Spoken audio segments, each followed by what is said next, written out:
Some of the most memorable moments I've had in Zelda games came from Twilight Princess. Through intense missions, epic boss fights, and everything else in between, this game sure had me in for an adventure.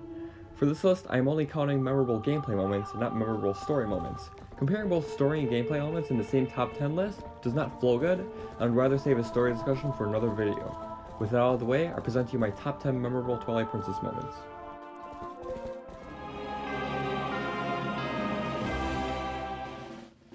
At number 10 is the carriage escort mission.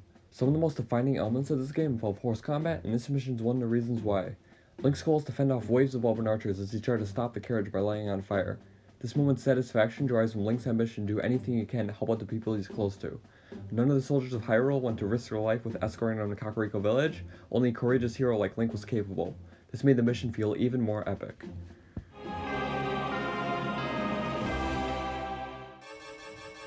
Number 9 is the fight with Dark Hammer. Intimidation is one of the key factors to this battle. A giant suit of armor spinning the ball of chain is closing in on you through a narrow passageway, and the only option Link has left to do is outplay it using the claw shots. I really loved how this battle starts, as Link is walking through a secluded armory, quickly to realize that he was being watched. Also, I thought it was cool that after beating the boss, you get to keep the weapon he was using against you.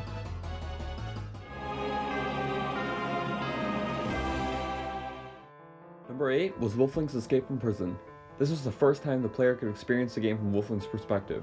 I loved crawling through the eerie tunnels of Hyrule sewers while meeting the spirits of the soldiers along the way.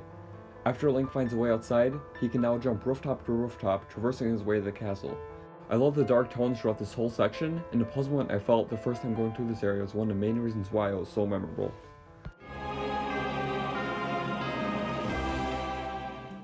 Number 7 on this list is the Bulbin camp that preludes Arbiter's grounds.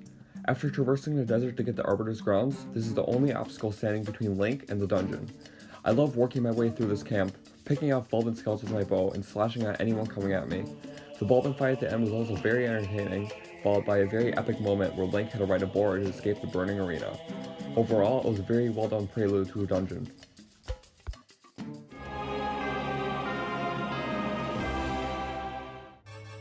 Number 6 is the fight with Darknut.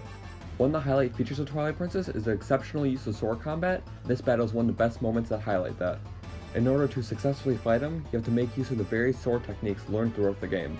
The daunting appearance of Darknut, along with the very appropriate atmosphere, complemented the fight very well.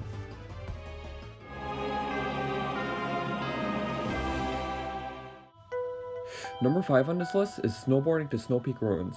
There's something extremely thrilling about snowboarding across a snowy mountain using a frozen leaf. Not only was the snowboarding mechanic clever, but also the mountain you traverse while snowboarding was an excellent terrain for it. There were bridges, ramps, and even skillfully placed shortcuts.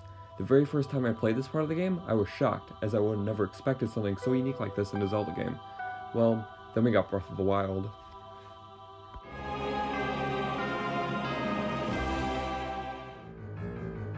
Number 4 is the fight with Stallard.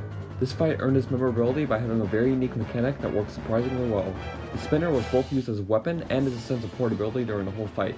Overall, it was a very well thought out idea that was executed very well.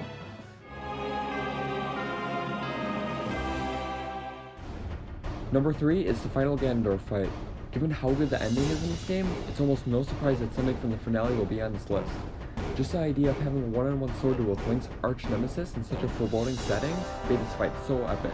After fighting 3 previous stages of this fight, it's time finally to show Ganon who's boss. I love this fight in a similar way that I love the Darknut fight, as they both utilize the strong sword combat techniques this game has to offer.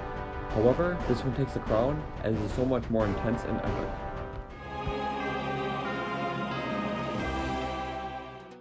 Number 2 on this list is Hidden Village.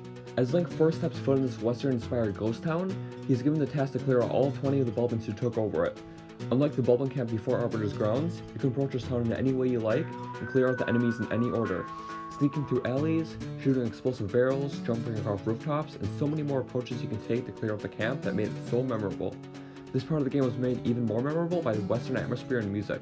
The only downfall about this part of the game is that it did not last long enough.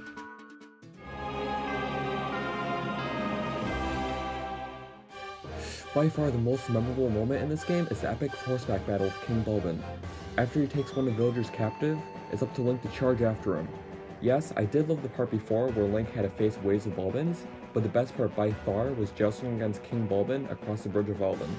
The dark atmosphere and feelings of heroism greatly complemented this fight. When you finally manage to send him flying to his doom, your victory is rewarded by one of the most epic fanfares in gaming history.